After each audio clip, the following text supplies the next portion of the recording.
Merry Christmas, and welcome to a special Christmas holiday edition of Fearless with Jason Whitlock. We're going to bring in the other half of my Santa Claus routine. I've got the belly. Glenn Beck has the white hair. Together, we would be the perfect Santa Claus. But I'm bringing in Glenn Beck because I need someone to spread some holiday cheer. Because I gotta say, the month of December, I got a little down and dour and sour and depressed because I feel like we're losing the culture war badly. And a lot of it had to do with watching that Seth Rogen, Sarah Silverman, Santa Inc. Christmas cartoon on HBO Max.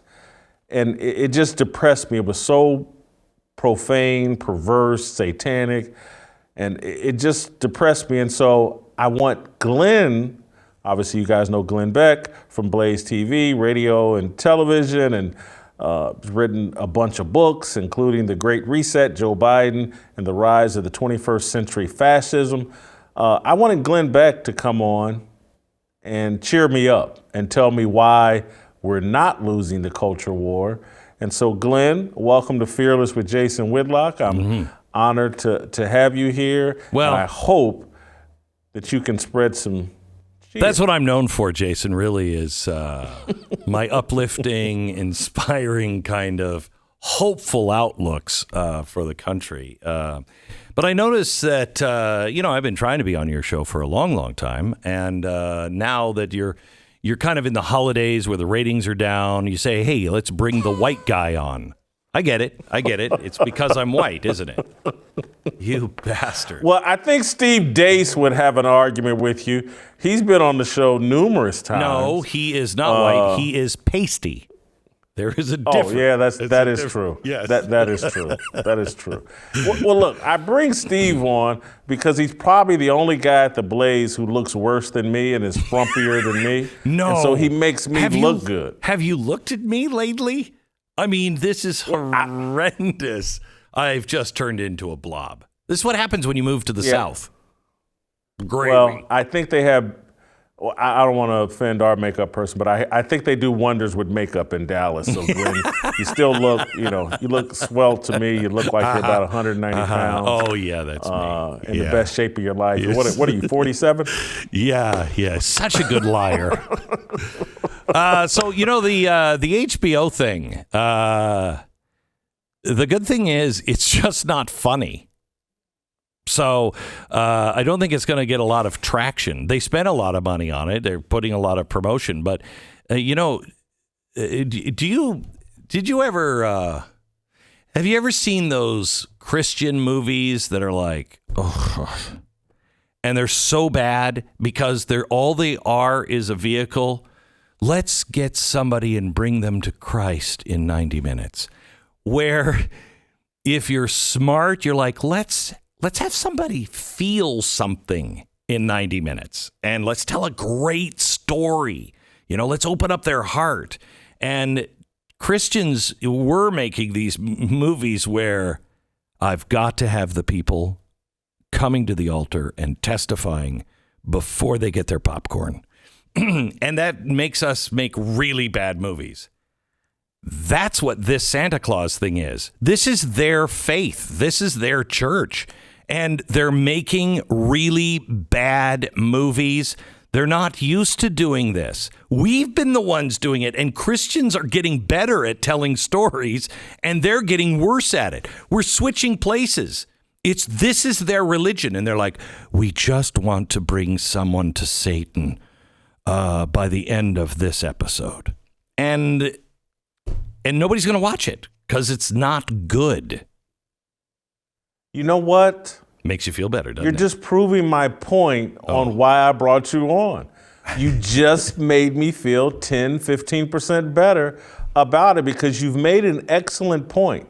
Because I believe they're calling it an adult cartoon, but it's clearly to me targeted at young people, targeted at kids. But you're right. I do think their version of Christmas and Santa Claus is told so horrendously that you could have kids watch it and be just like put on like, this is horrendous. It's not funny. They may be looking at Sarah Silverman and Seth Rogen like, how dumb are these people that put this on? And so you're right. It may actually turn people off. And it is certainly, I think, I can remember when I first saw this early in December, I called my mother to tell her to just be like, I just can't believe what I just saw. This is what I've been trying to tell you. They're trying to do the culture. And when my mother heard it, she was appalled. And I could just hear a light going off in her head that like, hey, a lot of this progressive stuff isn't all what it's cooked up to be. Oh, no. And it helps me get her to understand like, hey, a lot of this stuff that liberal and all this other stuff, a lot of it is actually satanic. And here's the proof. It is. And so they've helped me make an argument. Yeah, and that is another, you're talking yourself into happiness here. That is another reason to feel like we are winning. They are so obvious now. It is so clear. It's, Martin Luther King said, put good versus evil side by side. Show somebody who's clean cut in a tie, not doing anything wrong, with somebody having a dog trying to get him next to, that evil next to this guy, and they will always pick this guy. I've been doing this for a while, Jason, and I have always had to say, look, this is coming. But some of the things that I talked about are just now happening in the last 3 years. And so people who have listened to me for a long time, they're all going, oh my gosh, this is exactly what you said. But they had to wait this long. Now I can say, here's what's going to happen with abortion. If Roe versus Wade is overturned this summer, you're going to see New York, California, maybe Massachusetts and Illinois go full-term abortion. And nobody's for that. I don't think the average American is for abortion except for safe, legal, and very rare. They don't want people using that as contraception. But if there's a real problem, they want to not have to tell someone no. They want them to be able to make that decision. So you're going to have Mississippi and Texas and everybody else say, nope, maybe for cases of rape and incest, whatever. But then they're the same, except the opposite way. They're going to move so far into the evil category. And people are going to go, wait a minute. I can't stand with them. Safe, legal, and rare was what they were preaching. And these guys over here kept saying they would murder babies out of the womb. And look at what they're doing. They're just becoming so obvious. It's easy. If we stay hopeful, if we are not angry, if we are happy warriors, if we speak the truth, if we're not trying to win, we're just trying to open people's minds and say, welcome to the party. Come on, bring in your ideas. As long as we're doing the right things and living a righteous life, they will see, the people will see shortly, and they already are, they're lying to us, or that's darkness. That's bad. I don't want anything to do with them. We're actually making great ground, Jason, great ground. I'm telling you, this is why I wanted you on, because you also, the point you were making about like, no, you were saying this 10, 15 years ago. And I remember 10, 15 years ago when Fox News used to get ridiculed. Oh, they're saying there's a culture war and they're trying to cancel Christmas and they want to take Christ out of Christmas. These people are just crazy. And at that time when people were saying that, I kind of bought into it. Sure. I was, what are they talking about? They ain't gonna cancel Christmas. Who would cancel Christmas? And here I am in 2021, like, oh my God, they want to cancel Christmas. And so, I'm trying. How long ago was this, just to spark when you were at your prime, in your heyday? You're at your prime now, but in your heyday at Fox News, 2008, when like 2007, You guys- 2010, in that time period. And it was a very short, compressed time period. But Jason, it was a time that I believe I was truly led by God. I know when God has a hand on my throat and either shuts me down or puts things in that are not in my mind. And that time period was very prophetic with me. He used me a lot to warn of things. And we're seeing them all now, and it's wild for me to watch. I've started going back through my old diaries of that time and looking at it, going, "Oh my gosh, I'm convinced at this point he told me COVID was coming because there was something, and I couldn't put my finger on it, but he kept telling me that there was." To look for patterns. And for months, I was trying to figure that out. And I came down to it's some sort, and all I have in my diaries is there's some sort of a germ or a disease or a virus that's going to spread that will set this all off. Well, I think that was COVID. And I never said that on the air because I couldn't figure that one out. And so I never said that one on the air. But the other thing that he was very clear with at that time is, one, these are not enemies of yours. They are enemies of mine, and I will exact justice. The other thing was, in their arrogance, they will fail. And that's what we're seeing right now. We're seeing tremendous arrogance where the media, they don't get it. Everybody in America is looking at this going, wait, I'm paying meat prices and you're saying there's no inflation? No. And their arrogance is saying, just keep doing it, just keep saying it. And it's all going to fall apart. And, you know, when you look at little things like Christmas, and I shouldn't say a little thing, but it's so all encompassing now, there's going to be a revival. There will be a revival. It's coming. We just have to get to the bottom. I certainly believe there'll be a revival, and I've been very honest about one of the reasons why I wanted to partner with TheBlaze and partner with you is because I believe we're going to be part of that revival, and that I needed to be partnered with like-minded people that in faith and in belief, but also I needed to, because of where we're at in this country, black and white people have to work together in faith and shared belief. And so you use the word arrogance. Yeah. And I believe that's accurate. But the other thing I think I see from the left is desperation. That's what actually gives me hope, is that they seem to be going so fast and trying to do so much as quick as possible that they must know their time is short, and if they don't squeeze this in during this small window, it's all going to blow up in their face. I think you're absolutely right. They know they have a very small window, but we should also be aware we have a very small window. It is a race to the finish line here. It really is. Can I just change the subject on one thing? Because I don't know if I've told you the story, then just tell me. Do you know why I named TheBlaze TheBlaze? I do not know this story. I named it after the newspaper of George Whitfield. George Whitfield was one of the first. He's the guy why we had the American Revolution and the Great Revival leading up to the American Revolution. He is an amazing preacher. 75% of the American populace had heard him preach in person. 75% of the population by 1775 or 1773, something like that. And he started a newspaper in Georgia called TheBlaze.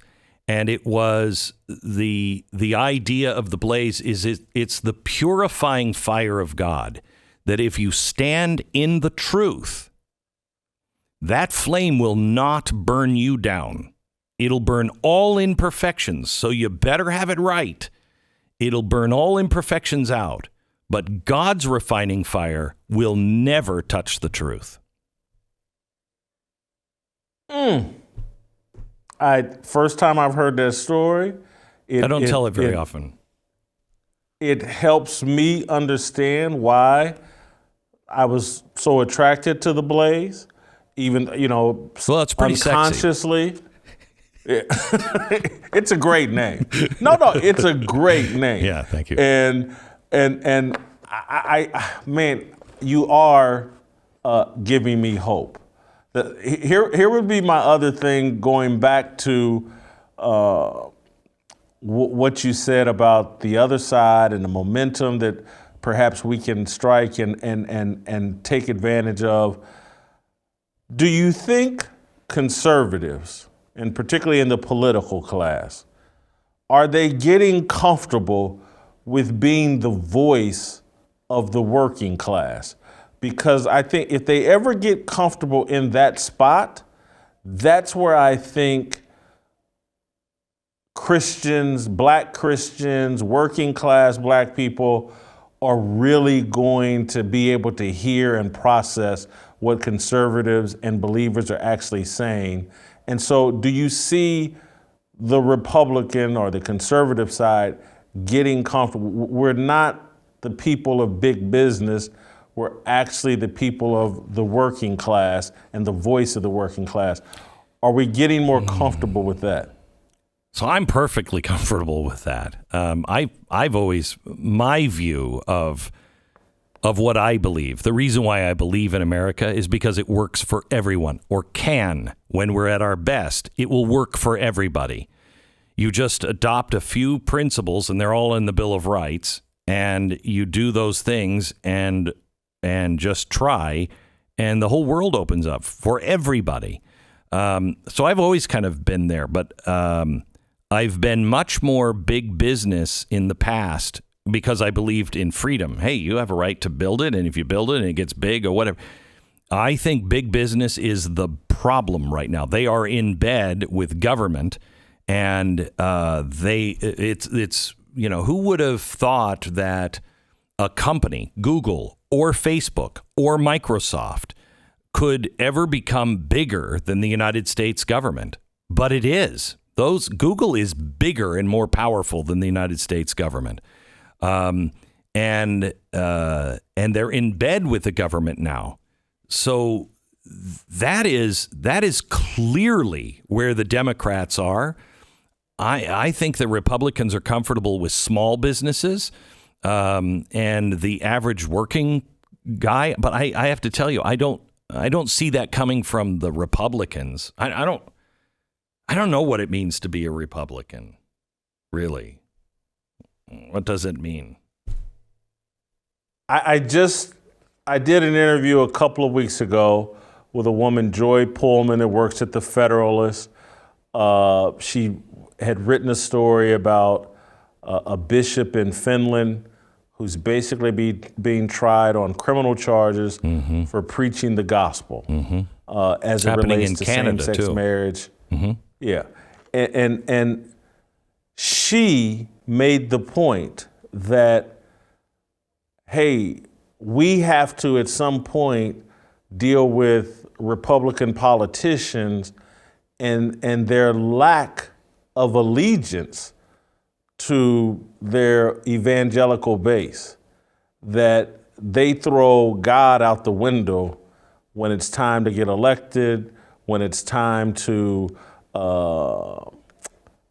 enact policies or laws that will benefit you over social media, that they betray their Christian values a lot. Because I don't think those values are real to them. I mean, I can't speak for everybody. I know a lot of people in Congress and in the Senate that actually believe and live their Christian values. But those are the ones also that are living and really trying to protect and defend the Constitution as well.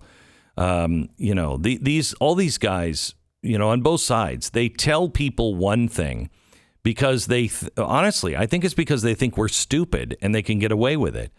But it's time that the American people on both sides of the aisle just stand up and go, we don't buy your bullcrap anymore. I've been talking to Mike Lee for a long time and trying to get him or Mike find the guy, and it might be Chip Roy, that will stand up and do what Sumner did, Charles Sumner in early 1850s, when he stood up and he said, neither party is serious about ending slavery. The Whigs aren't, the Democrats. You talk a good game, but nobody's actually doing anything. You're using these things for re-election.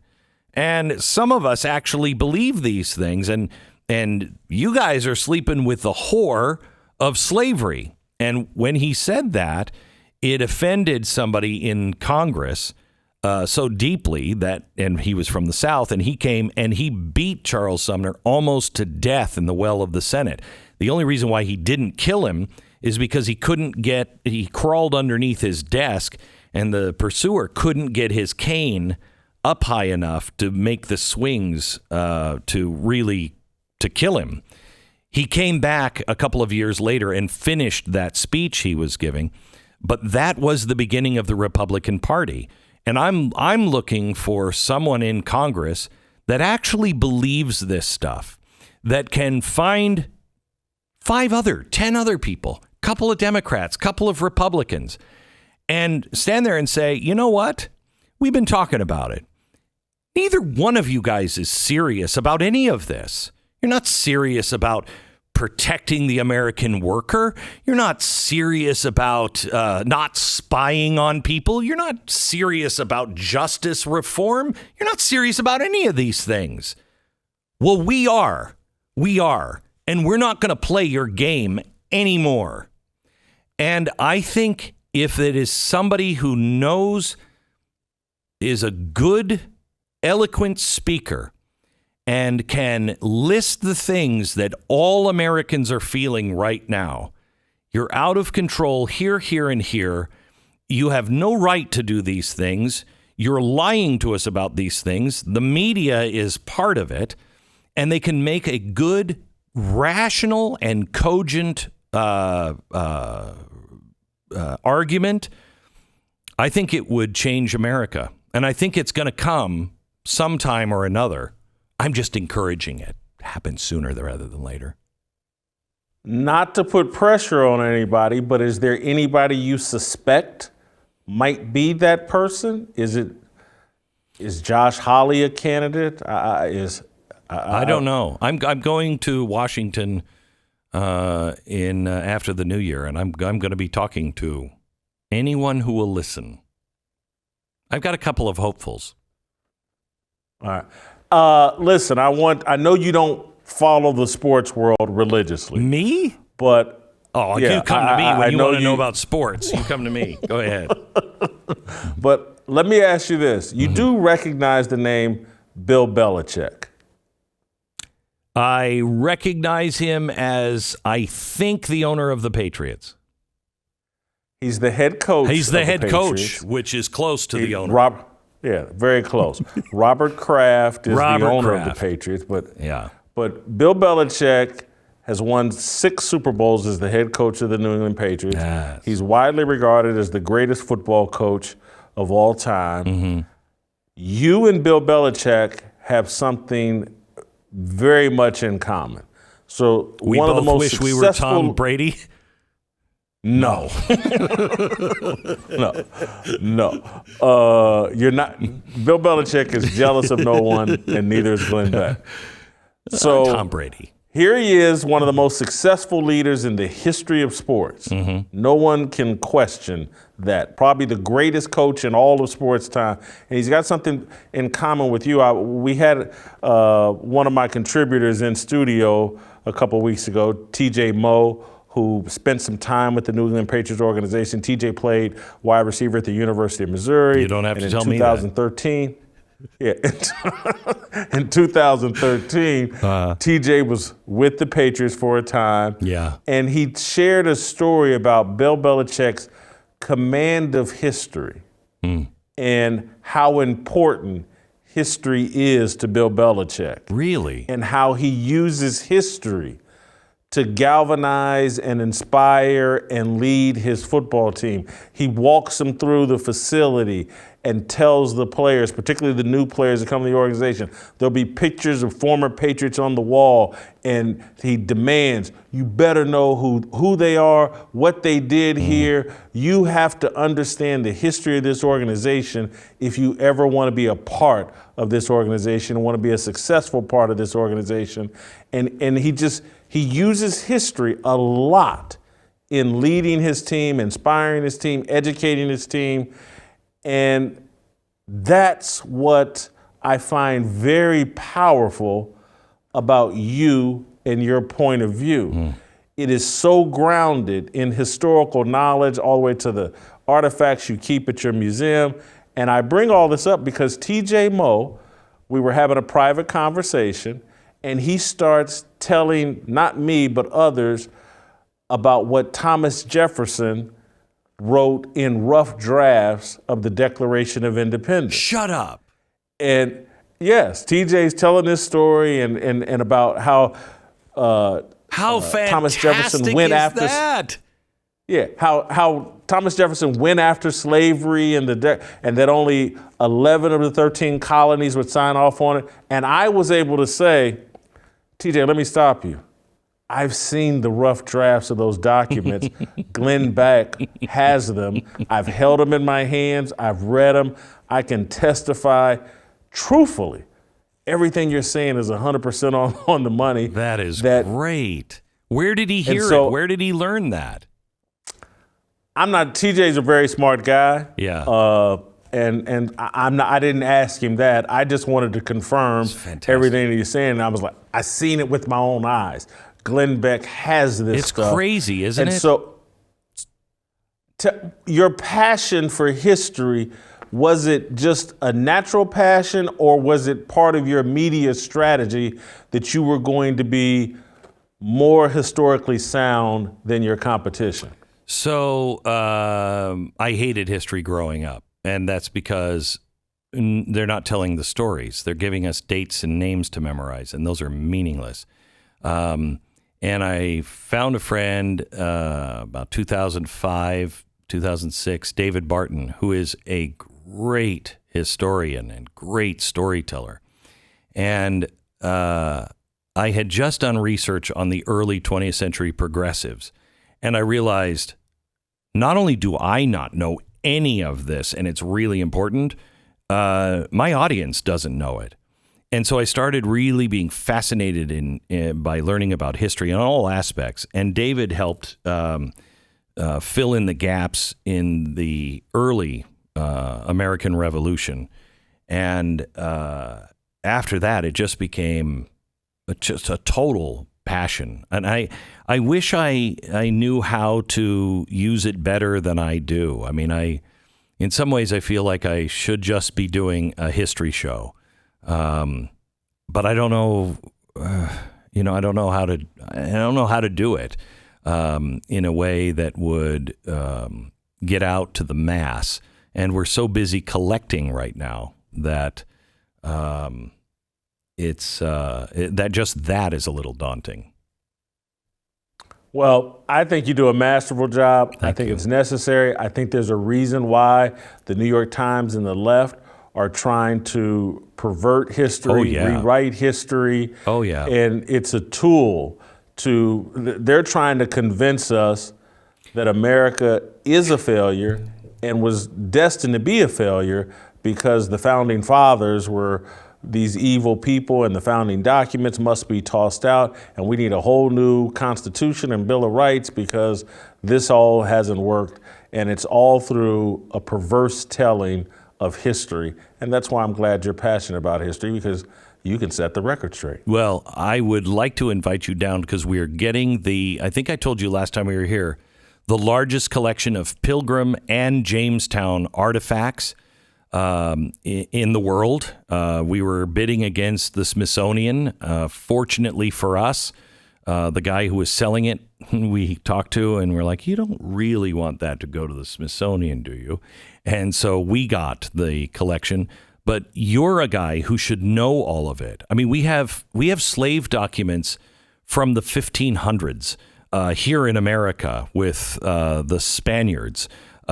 We have all kinds of stuff that just turns all of the New York Times bullcrap upside down, and you should be teaching it. And I'd love to have you come down. I mean, we'll give you access to anything. I will take you up on that invitation. Glenn, thank you so much for the time. I don't know if you can hear it, but we have a lovely singer named Tamara that sings the song Freedom. And when that song starts playing, that means Tamara is singing, and I'll see you tomorrow.